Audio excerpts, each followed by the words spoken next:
my parents called me Eilish, like an Eilish, you know. That's cute. I love it. I'm Maja, so I'm Magdalena, but then I'm Magda, but with my parents and grandparents, I was always Maja.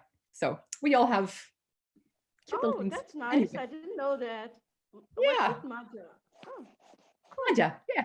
So if you want to be nice to me, Cindy, you can call me Maja. If you want to yell at me, you can call me Magdalena Veronica.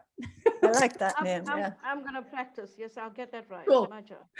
All right. Well, on that note, I'm going to hand over to Cindy and I'll be in the background. So I will see you guys at the end for CCEU stuff. Oh, wonderful. See you later. Thank you. Hi, everyone. And hello to all our listeners on YouTube.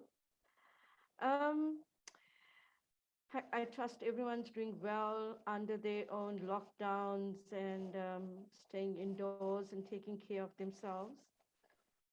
I'd love to introduce you to our speaker for today. And she's a colleague, friend, and we know each other in quite a few roles. So Eilish is an MCC coach, just a little bit about her. She's an MCC coach. And she has over 30 years of experience around the public, private, and volunteer spaces. And she's worked a lot in management level for the Irish Department of Health for around 20 years. She plays many other roles as facilitator, conflict coach, and conversational intelligence coach.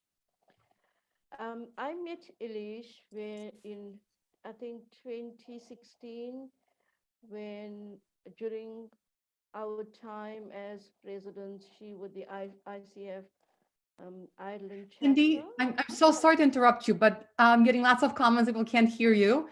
And also there's background noise, I think, from your hands. So just maybe keep your microphone a bit closer. Okay, keep my hands still. That's much better. Okay. Okay, so, I don't know where to start with. Okay, let me say this about Eilish. She's a qualified facilitator, conflict coach, conversational intelligence coach, and she's held the role of president for ICF Ireland since in 2017. And it was during that time that she brought Judith Glaser, the author of Conversational Intelligence, to Ireland to speak about conversational intelligence and run a number of workshops, engagements, etc. And I'll let, as the webinar go on, I'm sure you'll discover a whole lot more about Eilish and engage, an encouragement to engage with us, engage on the topic, and enjoy. With that, Eilish, I hand over to you. Thank you very much, Cindy. I hope everyone can hear me. Thank you for inviting me here today to speak on the topic of coaching and leadership. And I just want to open up by saying we are all experiencing challenging times, and we are connected through this COVID-19, the dreaded COVID-19, in a way that we were never connected before, and yet we're not flying the airways to one another, but we're still connected with with the actual virus. Anyway, and I have been heartbroken, as I'm sure many of you have, with the number of people who've passed on with the virus, and my own daughter-in-law's had the virus. She's just got over it. So I just want to sympathize or empathize with anyone out there who may be having somebody in the family with the virus, and that I hope everything works out well. So with that, I just get started. And I have done a little bit of preparatory work, and as Cindy said, she's been a good friend and colleague of mine since I met her at 2016 in the ICF at Portugal. So, and she's been my mentor for my MCC. I wanted to start off by telling you a little story about a book I wrote. I read, and it's called The Road Less Traveled. And it's old, it's about 30 years old, but it was a book that changed my life significantly because it set me out on a journey of personal development. From that, I did the Myers-Briggs, I did other personal tools. And in that book, because the topic today is listening actively, and we're looking at the competency of ICF listening actively, I just reviewed the section on, he talks about the work of attention, and he talks about attending a conference where there was a sage speaking. And to cut a long story short, during the entire thing, he had headaches from concentrating on what was being said. And the upshot of that was when he was coming out, people were saying, oh, that wasn't really much good, was it? And he determined that they hadn't been really actively listening. And so he determined that active listening. And he said that listening requires our attention. It's hard work and it requires concentration. So also he described about pretend listening, and I say in these times of COVID-19, we're all doing a little bit of that with family and that, because sometimes when children are around you and you're cooking or whatever, and you're just saying, yeah, yeah, yeah. So he talked about pretend listening, selective listening, and I used to do this as training in management sometimes to our staff. And I also then later on came across Steve Covey and the 7 Habits of Highly Effective People. And in that book, what really resonated with me, he talked about empathic listening. He was adding another layer to my slides. And empathic listening is really listening with your head and listening with your heart.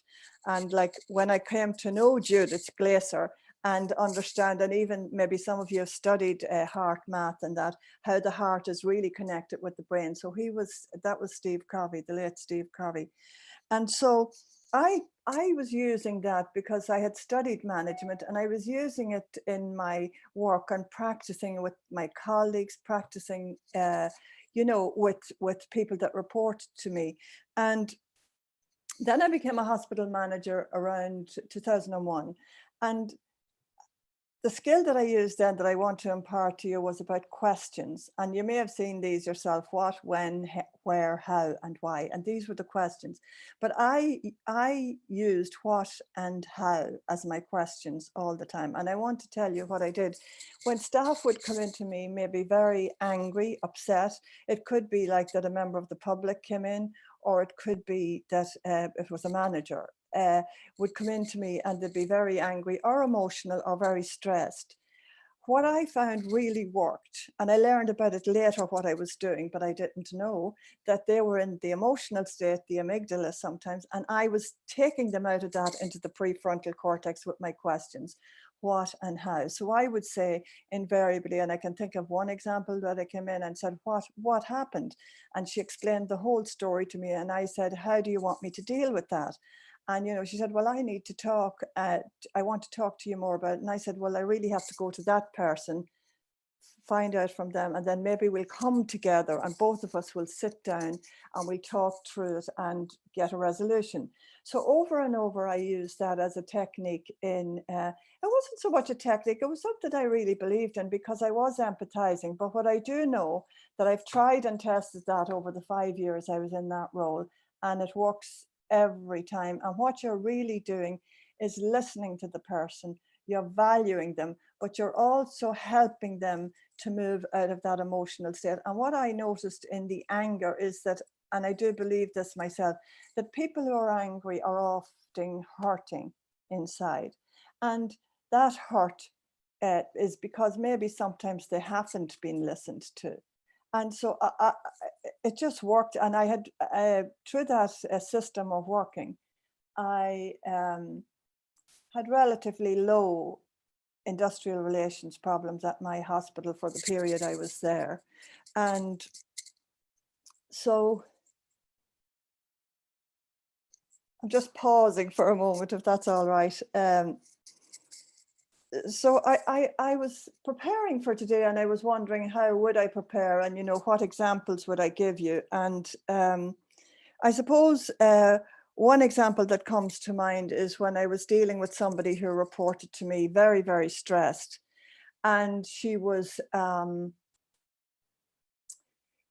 dealing with somebody, her manager, who was really not very nice. He was controlling, and she was a very good worker, and she was had targets to meet, and she was very responsible. So she came to me to really, in a way, I was coaching her. I was most definitely coaching her.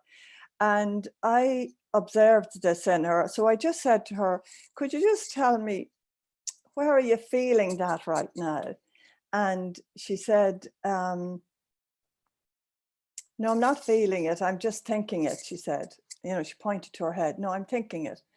And I just paused again for a few minutes and thought about, you know, I suppose I was trying to figure out how could I move this on for her. So I just said to her, one thing I will say about you in your time working here, I know you're very professional, and I know that you want to do a good job and that you're highly motivated and that you really have the skills for what it is you're expected to do. Well, within seconds, she came out of this headspace down into, and she got a bit emotional and tearful. And what that did really was, it was really bringing her down out of her head and into her heart. And in actual fact, she had been emotional, but wasn't realizing that she was emotional because she was thinking in her head, you know. So I suppose we could ask a question, maybe what experience have people had of that type of, you know, emotional, you know, somebody being emotional. Has anyone had that experience, or what do they think? Are there any comments? As we wait for the comments, which Cindy will hop on, Eilish just wanted to request, maybe move your scarf a tiny bit, because it keeps hitting, the microphone keeps hitting your scarf. Oh, and right. then Sorry, I can take it off. Yeah. Sorry Perfect. about that. Sorry about that. I'll be gone again. So the question Yeah. was, has anyone experienced something similar? Yeah, who has experienced something similar? And Eilish, I have a question for you, because as you were talking earlier on when you started, you said something quite interesting that I'd like to pick up. But let's first ask your question that you just did.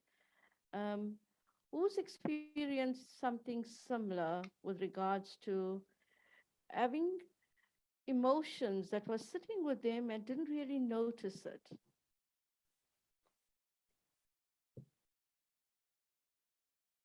Oh, please share. I mean, yeah, not a yes and a no. Please share, you know, how you managed it or dealt with it, or your insights from it. And you know, Cindy, just adding to that, it was like a light bulb moment for me and for her, because I thought, oh my goodness, I was in the moment with her, you know, like dealing with it in the moment. And I had no idea that was going to happen. You know, I was trying to understand what was going on with her. And for both of us, it was an aha, as Oprah would say, an aha moment. I mean, as we're waiting for people to come in, I can share, because I feel for me, like, especially in the past year, I've become much more aware of my own emotions. And, you know, when I think back to, especially interacting with my parents in the past, I would often, I think if there was anger, frustration, or something in the back, I would express it differently, and it didn't make for a very good conversation. And then Ram taught me set sensations, emotions, and thoughts. Oh. And I've been using that, you know, it was in the context of coaching, but I've been using that kind of for self-coaching for myself. And I've learned, I trained myself to kind of recognize when there's an emotion happening that I wasn't expecting, and I can just take a quick pause and check in with myself and just have that inner conversation, and helps me identify the emotion so that I can, you know, behave appropriately and not be blindsided by whatever is happening. Yeah, because really what's happening to you in that moment is you're being triggered, you know. And I've done conflict coaching, and we talk about triggers in conflict coaching. And it's a great skill to have, like, to know what your triggers are. So if you were reflecting back, and maybe even just pick one incident with your parents and write out, what was it that triggered me in that moment? Because when you find out what your trigger is, then the next time it happens, once you become aware, you say, oh, they're pushing that button again, so I'm going to have a different response to it. So that's what I would suggest for you.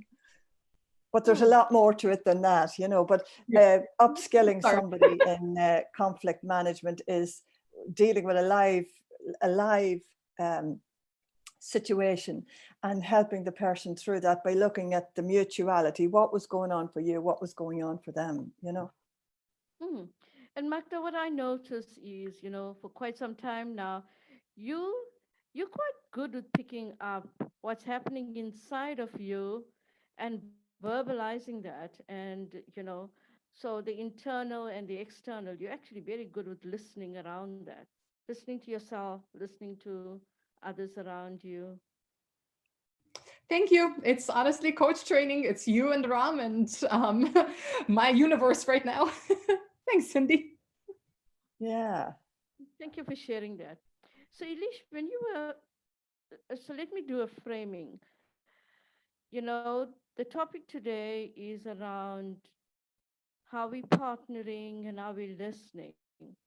And Eilish is going to pick up examples and her own wisdom from organizational experience around leadership and experience around coaching and in the interactions with multiple layers, people around different layers. And it's not just listening, she's also going to talk about the communication part. And the one thing I heard you talk about right in the beginning, Eilish, was around listening and building trust. And, you know, I like to pay attention to this and really see what impact listening has on building trust. So I'd love for you to share your wisdom around that. And, you know, while you are talking, please would I just invite all our attendees to also share your own wisdom around how does listening build trust? Or what are you noticing around building trust when you're really listening to someone? Yeah, that's a really good question now. It really is. And I suppose it's something that comes up very much in the training of conversational intelligence. And when I mentioned earlier about Steve Covey, because I love Steve Covey and the 7 Habits of Highly Effective People, I think I did mention that, did I? And he gives you the 7 habits and he talks about the empathic. Yeah. So he's saying listening with your eyes and listening with your heart, and it's your whole body. And in a way, you know, we talk now about the gut brain and the heart brain. And for me, listening is being fully present to the person. And we're talking about ICF competency, listening actively. And for me, to listen actively, everything must be in gear. It's a bit like that man, Scott Peck. You have to be present to the person, and you'll know this yourself. If somebody is listening to you and they are giving you their full attention, and you can listen with your eyes and ears, and that makes you authentic, but it also builds self-esteem in the person. And that's what I found with those people who reported to me, or it could be the general public, and it could be a very serious matter they're coming into me with. But once you, and I did have a situation with a family where their mum had a problem on the wards and they were coming in and it was a potential lawsuit, it really was. And we brought them up into the room and they talked about it, and and they've proven this in risk management, that if you just say you're sorry, but that's not, I was genuinely dealing with these people. And I said to them, you know, my own mother has been in hospital and she didn't have that problem, but I just said, I totally get what you're saying. And I'm really sorry that happened, your mother. Well, the energy in the room changed immediately because the people felt they were being listened to. And if someone else maybe had dealt with that in a different way, there could have been, and it has come up in my time as a manager, it came up over and over in the health service that people would say that they just didn't listen to us, you know. And so to say about trust, you start to trust somebody who's listening to you because you believe, and again, like, I was thinking about that earlier, and we were talking about Theory U, open heart, open mind, open will. And it's all one story. That's how I see it. It's all one story because we're just a human with head, heart, and gut, and everything in between. And the amygdala, which my daughter would liken to the smoke alarm, when the amygdala goes off or the smoke alarm goes off in the house, there isn't usually a fire, and practically there isn't ever a fire, but occasionally there may be. And so the amygdala is almost like the fire alarm going off in the house. And it's where fear sets in. And that's what Magda was just talking about with her parents and what was going on inside her. And so if we learn to calm that down, and I would be training people for interview in career coaching, and I would always say to them, once you get that calmed down, you have the whole of your brain at your disposal, you know. And so that's how you build trust with somebody, by being present. And if you look at the competencies, Cindy, and you know them better than I do, all the ICF competencies, you couldn't say one that didn't have a listening aspect to it. Am I correct? So Eilish, I'm just going to remove my headset because I see people cannot hear me. So I'm just going to check with you. You can hear me, right? Oh, I can hear you, yeah. Yeah, I think this is better now. That's a lovely way of putting it, because you're absolutely right. I think that's the very essence of coaching, right? Are we listening? And that also determines how we're partnering with the client or clients, or just anybody in general. The way we listen to them has an impact on how we partner with them or how we respond to them. Yeah. And like I have had a success with that, in dealing with that with some coaching clients and interview training. And it's really around that listening skill and teaching them how to do that when they go to interview, and how they connect with the board and all of that. And there's actually a case study on the CreatingWE website I just saw this week, and it's my case study. So if anybody wanted to go in and do a little tour around it, it's there. And she had failed her interview the year before with 300. Where is it? Sorry, where? It's on the CreatingWE website. Where is it, Eilish? Where can people? The CreatingWE website. Okay. Yeah. Thank and you. This girl, and she gave full permission for me to disclose everything. And she had been in an interview with 300 people and hadn't got the interview. And she came to me for coaching. And I taught her those skills, and there was a lot more to it, and she did her homework, fair play to her.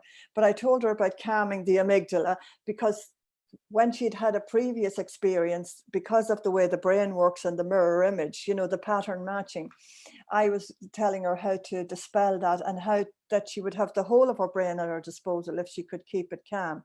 Well, she called me after the interview, and she came 26th on the panel out of 300 the next time. So I thought, well, that works, you know. So the whole thing that we're discussing here is about respecting people, isn't it? And putting a value on the people in our lives. And like I say, it's very good to practice it with your family members, you know, especially in the COVID times. I'd say you would be challenged. I know I've been challenged a few times. We've settled in nicely now here at home, but in the beginning, I think we were challenged, you know, being locked down together. So I was going to go on, Cindy, and talk about Judith coming to Ireland, or did you want to feed back anything from the chat box? Yeah, no, I was going to say to you, earlier on you picked up, you know, during the COVID, how we're listening to each other, and you mentioned selective listening. I think all sorts of listening is beginning to show up, right? Yeah, yes, because selective listening is just hearing what you want to hear. So maybe you're interested in sailing, and there's a conversation, and you just zone in on the piece and you block out the rest, and you haven't even heard it. It's interesting, isn't it? Mm, absolutely. So I was going to invite our participants, you know, what are you noticing about listening to the people you're locked down with during this time? That's a really good question. What are you noticing? Yeah, what are you noticing about your own listening?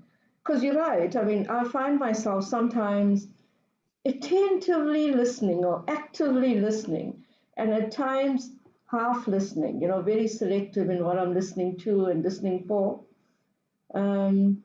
Yeah, so I would imagine many different types of listening is beginning to show up. So now we're going to just broaden the topic a bit more on on listening. So please tell us the story of Judith's visit to Ireland. Yeah, well, I suppose I studied conversation. I came across Judith at a WBEX webinar in 2014, and you know, you had to feedback who was the best speaker. So obviously a lot of people said Judith. And she talked about her life's work and how she had spent 50 years, most of her life up to then, studying conversations and conversational intelligence, connectivity, and how we connect with others through conversation. And so I did the conversational intelligence course, and I'm certified in it. But during that time, I was ICF vice president, and I tried to get Judith to Ireland. But one really sad thing is that Judith announced on the very first day of the course that she'd been diagnosed with pancreatic cancer. So that was really a bummer for the whole lot of us, including Judith. And I was hoping she'd be well enough maybe to travel to Ireland. But then she took some kind of a setback at the end of 2016. But anyway, she came to Ireland in 2017, and I spent 8 days with her and her lovely husband, Richard. And sadly, she passed away in November 2018. And she was very loved by the people that she taught. And she was prayed for a lot on those calls and modules. And one thing I will say is that she was a brilliant communicator and connector. And that's the quality I admired most in her, being in her presence, because some people can talk, say, but then they don't practice it. But I witnessed her practicing what she was preaching. And you would feel very important if you asked Judith a question on her modules or on her webinar, because it was like no one ever asked that question before. You know, she had it wasn't a technique, it was who she was. Because when I was in her presence, and I used to tell her, you're a guru, G-U-R-U, you know, because she was a guru, you know. And I suppose when we were talking there about, I don't know if I mentioned about synergy, about, you know, we're talking about some things that are in Judith's book that I haven't time to go into now, and it's not the right forum for it. But she talks about the levels of listening that we all learned in our coach training. And she talks about synergy and sharing. But Steve Covey talks about that. You know, I think it's the 6th habit is the synergy that we get if we share things with people. And say you're in a management meeting and you're not agreeing with what's being said. So it's somebody with an alternative view. And so people take up positions, you know, and it's really important. And I was listening to Covey saying this, you know, that you could say, you know, I have a different opinion to what you have. Let's sit down and let's talk about what it is that you want and see if we can come to an agreement. And he would always say that that's where synergy takes place. So 2 + 2 could equal 5, 10, 100, you know. So that's another way of looking at the management. And there's another story I was going to tell, and it's about Judith, a question I asked her. Now, it was nothing to do with my course. I don't think she even knew who I was, but maybe, I'm not sure if it was open or it was just CIQ open on Facebook. But I had a question that I wanted to ask. It was very timely. So I said, what would you do, Judith, if you were in a team meeting and you were organizing the team and chairing it, and one of the team members who really wasn't productive in their own role and came to the meeting with very little, they challenged you and they, in a way, took you down in the meeting, what would you do, you know? And so she said straight away, which I was surprised. Now, when I have those conversations with Richard, that was her husband, she immediately related it to her husband. And Richard presses my buttons, and it's a bit like what Magda was saying there. When your buttons are pressed, she said, what I do in that case, I say, Richard, I'm not going to talk to you now about that. I'm going to take time and I'm going to reflect on what's just happened and why I'm feeling so emotional. And when I understand that, I'll come back and we can have an open discussion. So that was her answer to my question, you know. So that was interesting. Yeah, I spoke to her just once. I had the pleasure of speaking to her just once when I invited her to do a webinar.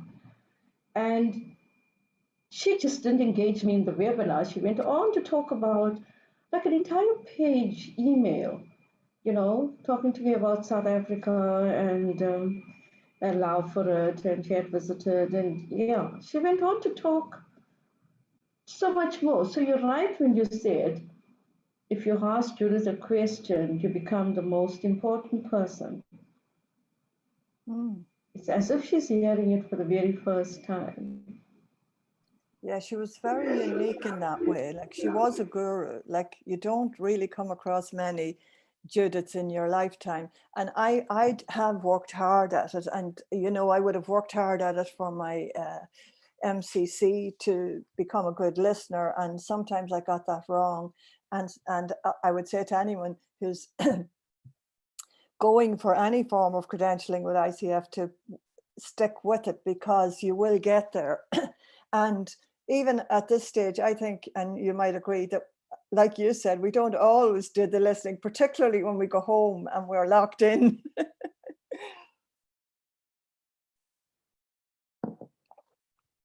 I'm on mute. Absolutely, spot on.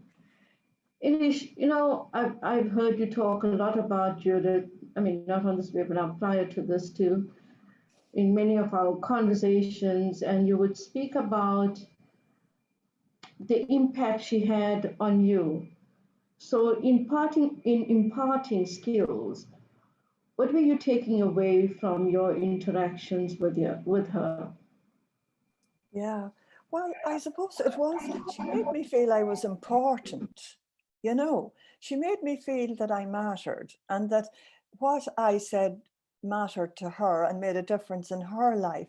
She just, and it's like what you said when you contacted her. So it was that she seemed to have that effect on everyone she came in contact with. And I suppose that's what set her apart, really, you know. But she had studied the conversational intelligence for many, many, many years and put it into practice. And she gives many examples, you know, of your training in conversational intelligence of different organizations and using different techniques. And she does describe in her book the arc of engagement, which goes on to be the dashboard, and how she started out with that, and how that, I suppose she started to put the levels of listening into the dashboard that we're all aware of.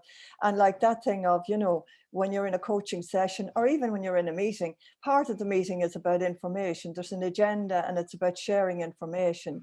And then there's a deeper part of it of what's the dynamic going on in the meeting, you know, and is somebody in the meeting misbehaving? And I've observed that in meetings where maybe somebody is smiling over. It actually happened to me, to be honest with you, where somebody was almost sniggering over to another person, and I was the chair of the meeting. And what I did in that situation, I just said, I called the person out and I said, I'm just noticing you're smiling over it. Do you want to share with us what it is you're talking, you know, what that's about? And that's another way of handling that in a meeting. And that person then had to open up and say what it was, you know, and they were very taken aback. And what it does, if you're managing meetings, or if you're a leader, it puts a stop to that kind of negative behavior in meetings, you know. I can lip read, you said absolutely, Cindy. Just listening when you can't even hear me. Wonderful. Yeah. So Eilish, this idea of conversational intelligence. Now, before I ask you to explain or to talk a little bit about it, I also want to say to our participants that in this, how do I say this? In the spirit of talking about this topic, conversational intelligence, there are some contractual matters in the background that, which is, you know, Eilish has made a decision not to share screen and talk about or really pick up any tools around Judith Glaser's work. But there's a lot available on the internet. So if you want to go and have a look and listen to some videos, Google Judith's work on conversational intelligence, you're most welcome to do that. It's on the internet. It's just because of contractual matters, we were not going to share screens and do any kind of discussions around that. But Eilish, may I invite you to talk about, what is conversational intelligence for you? Yeah, well, I think we're saying it's about connectivity, which is what Judith said. So what is a conversation? It's two people exchanging information, or it could be a group of people exchanging information. And it's really about valuing the people around you, respecting them. And I know that in organizations, because I've been there, we have all sorts of policies, procedures, governing documents for corporates. There's everything there, and you have to abide by them in a lot of cases. But in meetings, it's really important to well, particularly what I would say in conversational intelligence and meetings is, like I said, calling out things, but also if something is resonating with you in here, it's okay to say it rather than carry it away from the meeting and never have said it. I would say be brave enough to say it, because that's the kind of thing that Judith would say and do. And sometimes it's fear that holds us back. And when we actually get it out there, you say, what was I afraid of? What was that? So it's that little voice when we were taught coaching, the little gremlin in your head that tells you couldn't do that and you blah, blah, blah, And I have another example, Judith, that I wanted to share because I think it's an important example for people dealing with managers and maybe somebody difficult in a meeting, somebody who's really difficult and they're maybe being bullyish and they have a seniority over you and you have to deal with them. And I was dealing with a girl, she was actually in the management team, not in my area at all. And she came to me for counsel on it and we talked over the whole thing, and I happened to know this person, and she was really, I was listening and really she was in the role of not so much a victim, because she was quite intelligent and she was a senior manager herself, but she was seemingly unable to come to a solution to how to deal with it. We were working on what she could do. So and I did this in the training interview with the girl in the case study. I said, just for a minute, will we switch places? And I sat her down in my chair and I sat in her chair. And I said to her, now I want you to ask me the questions that I was asking you, and I'm going to be you. So it was like a role play. So I carried out a role play with her for what I was hearing. And oh my God, Cindy, it was the greatest fun ever. And oftentimes we looked back and we laughed. She took into the fit of giggles and everything going out the door. And she actually, that situation that she was dealing with, she transformed it through. So it was almost like stepping into another's shoes. And if you notice that even in conversation intelligence, or that's something we're asked to do, have the empathy, see what's going on. And like I was saying earlier, if something is triggering you in a conflict, because different things can trigger us, and it doesn't mean that the other person's a bad person. It can be that they're under some severe pressure that you haven't thought of. And sometimes if you just go through the motions of what was going on in me, what was going on in them, have I any idea? Sometimes that can shift that trigger, and then you don't really fall into that trap again, So I just thought that was a nice story and a nice learning for me, even that was working. And then I went on to use that in my coaching practice, for particularly, I use it quite a lot if I'm doing interview training. I get people to switch around and I'm the applicant and they're the people on the board, It's very effective. I know you were sharing this while 10 minutes before we could start, so I'm just going to pick that up with you. I'll pick that up with you again because the conversation was cut short. We had to appear on this call. I'm this word empathy. I'm finding myself learning all sorts of nuances and meanings around empathy in this time of COVID-19. It's like a different kind of engagement with that word on different levels. Yeah. And you were talking about empathy in your role as director for health services, sorry, manager for health services, and how you engaged with your team. You want to talk a little bit more about that, because we'd love to hear.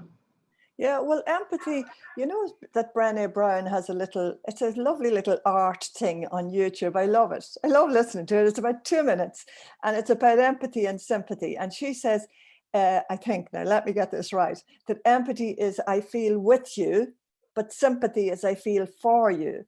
And empathy is not sympathy, you know. So, yeah, you know, you're not always going to get along with everyone at work. And that's like the point Steve Covey was making about the synergy, you know, but we're all adults. And I always said that we're all adults. And, you know, the transaction analysis, I don't know if you know anything about that, parent, adult and child, and how, you know, we can fall into the traps of parent, adult and child. And I think that we have to behave in an adult way when we're in the working environment. And sadly, sometimes that doesn't happen. And it may be that the person wasn't ever given the skills. And sometimes you have to call it out. And Judith, in her training in conversational intelligence, gives many examples of disruptive CEOs. And one I think I can share with you that, you know, she would have talked about here in Ireland was this CEO, and believe it or not now, he'd check off the reports with a red pen, and these were all adults, and he was very much a dictator. And then it was Thanksgiving night, and you know, in the United States that's a big deal, Thanksgiving, and I'm sure in India or South Africa, St. Patrick's Day in Ireland, I don't know what it is. And so he called a meeting right at the time you would have your Thanksgiving dinner. And they had to attend it because he said, oh, we have clients in Europe and we need to have you present for the meeting. So Judith talks about having coached him then later. And I don't think she directly confronted him. But when they came back to, Judith had done discovery interviews with them about what was going on in the team. And he said, she said that the team said, what did you do to him? What did you do to him? Because he started sending them out like, Cindy, I'd like to know your opinion on this matter. And he started engaging with them. And you see how you can turn something around, even a person you think there's no hope for. And we do see some of those in the workplace. And I'm sure some of the people on the call might know some, but we're all adults and we all need to behave as adults. That's my opinion anyway. I don't know if that answered your question, did it? Yeah, definitely. Yeah, I find myself going in and out of mute and taking a second or two to do that. So please excuse me for that. And I'm trying to also keep an eye on the chat. So you can probably see my attention drift from your face into the chat to see if there's any questions there. Coaches, if you have any questions for Eilish, please type it into the chat box or into the Q&A. Also, if you would like to join the panel and ask a question yourself, feel free to do so. We thought we'll keep today's session in conversation, because then we can share from real life experiences, especially Eilish's experience around work and the multiple levels of people engagement that she's been a contributor with and of. Right, Eilish? Because there were so many layers there, right? It's not just work. Oh, definitely. Yeah. There's all the layers. Yeah. And I suppose I've worked in various roles, like I've worked nationally with management and unions. And in that instance, you'd be using a lot of your conflict management, because it would be people in difficulty, you know, and you'd be trying to find out what's the underlying problem, what lies beneath. So it would be, you know, dealing with management and union and then trying to get them to come to agreements on various matters, you know. So I have worked in that, and I suppose I've been the lead. I didn't mention that, funny enough. I've been the lead in developing coaching and mentoring within the health service. And in that time, I set up the triads and the networks and practice triads. And I think, you know, learning how our people you know, became coaches and how that transformed the organization into a culture of coaching. And I think we got the, I was gone out of the organization. We got the ICF, what's that award? Is it Prism Award in 2018. Yeah. And so that was because of the culture of coaching. And I've worked with directors of nursing on supervision of coaching. And I found that training and coaching is a huge asset to a manager, because it does help you to understand the other person, and you know, you listen more. I think you listen with empathy, you know. So I'm looking at the chat to look for any questions, and I have a feeling that I could have missed a few. If you had asked a question and it's not in the front of the chat, please will you copy and repaste your question. So there's something here. Someone is bullying a person in a motivated manner. How to handle such a situation? Let me read that again. Someone is bullying a person in a motivated manner. How would you handle such a situation? Well, I'm kind of an expert on that topic, I have to say. And only recently, last year, I had to, well, I was engaged to go to a large organization, finance, and deal with well, there were two very senior managers. One was felt bullied by the other. And again, I think sometimes, you know, how would you deal with the situation? Well, you know, you could try all the techniques I said, but now, I have the answer for you, because I experienced bullying once in my career, and it's not a nice feeling, and only once. And what I learned was, if you get a page and you divide it down the center, and you put a heading on one side, what I have control over. You put a heading on the other side, what I don't have control over. And you write down everything you have control over, which is what I had to do, and everything I didn't have control over. And what I realized was that I didn't have control over that person's behavior, but I could control my own. So I could avoid doing, it was almost like I was sending, I'll call it him, but it wasn't him, supporting, totally supportive, and being ignored, and all of those feelings that come with maybe ignoring as a form of aggression, you know. And I found that helped me enormously. And it only takes you maybe 20 minutes to a half an hour. And you start to see, well, I have to let go of what I can't control. You know, you have to let go of what you can't control. And you have to focus in on what you can control. And the other option is then, depending on how severe it is, you know, like I have all kinds of techniques, Cindy, for, you know, we probably haven't the time, but I would have done training, and I'd have a one sheet where, you know, if you're in an organization and you are a manager, it's really important to look out for that type of behavior. And you know, if somebody experiences something like that, and they maybe mention it, and they have a kind of a niggle about it, and it goes away, and that we've all experienced that, and it's nothing. And then maybe something else happens, and then you start talking to your friends, and they start talking to their friends, and the person knows nothing about it. And at the end of it, then the person goes out sick, and they're stressed out of their minds with what's happening. And, you know, the question is for the manager to stay alert for that kind of behavior, and offset it before it gets to the serious stage where the person goes sick or leaves the organization, and they may be a very valued contributor. Now, I'm not sure if that's helpful to that person, but that's what I found to be effective.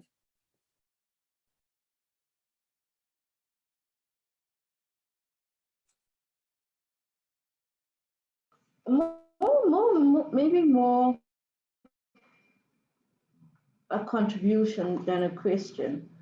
What are your 3 top tips for active listening? What do you see that can help us with active listening, or listening actively?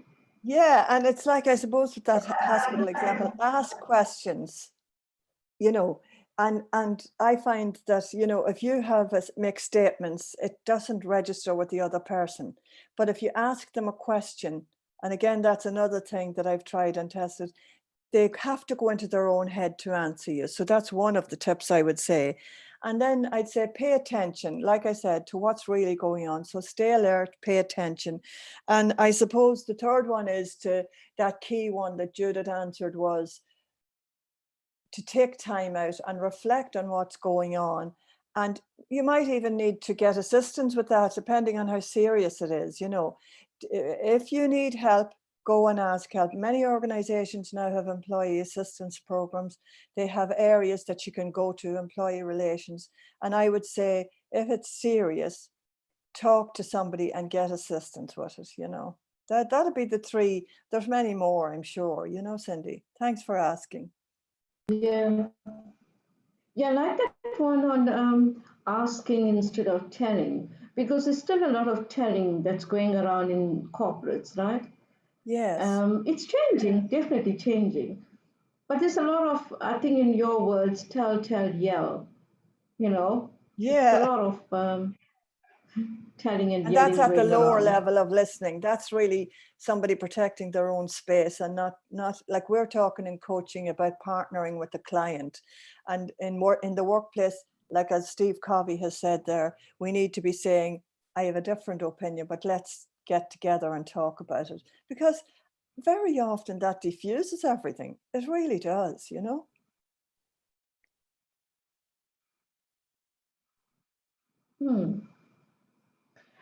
I'll just check the chat.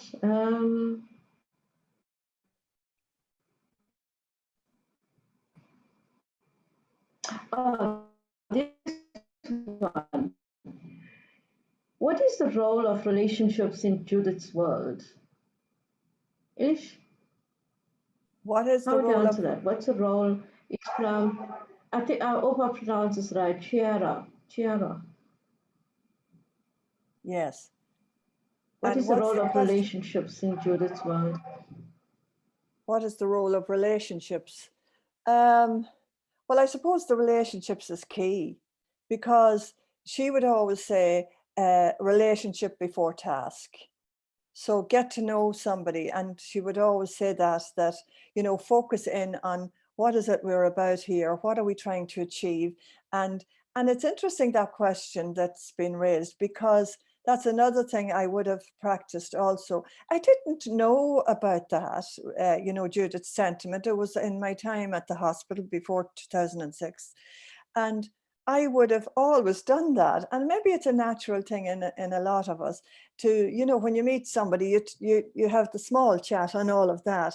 So it's relationship before task, and then you agree what you're going to do, you know? I hope that's okay.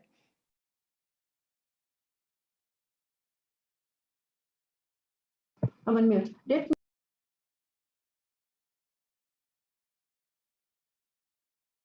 What do you think? This participant has asked, what do you think, your opinion? The chat is moving. There we go. I'd love to hear something more on what you think or what you have experience of. It's not that the coachee has to be coachable. So what's your experience around that? It's not that the coach has to be coachable. It's that the coach needs to be coach-able. Oh, yeah. Well, I think what that person is saying is that if you engage in a coaching, you know, with a client, and that, you know, you need to have a certain amount of skills to be able to coach the person. But also, and it just came to my mind when that question was being asked, is, and I got this from Cindy Noble, who trained me in conflict coaching, is, and it was one thing I picked up on the advanced coaching, conflict coaching, empty your head. I love that saying of hers, empty your head in a coaching session, because the focus in a coaching session is on the coachee. And that's what you learn when you're going towards mastery. And that's the hard bit. That's the hard bit that you have to practice over and over. And I say, practice that with family. So to make somebody coachable, And it's almost like that person is talking about, like, Peter Hawkins' 7-eyed model and that. And I instantly think of that too, like about how, if you were to have a helicopter view of what was going on, what was the coach doing? What did the organization want? What happened with the coachee? Is the coach up to the task? And I suppose good training and good practice is what gives you the skills of mastery. It's a journey. And I would say to anyone on the call who's on that journey, stick with it, practice. And I'm still practicing. I'm still practicing listening. As I told you, when the lockdown started with my husband, I was almost divorced, and I heard the divorce rate in China went through the roof. I don't know if that's true.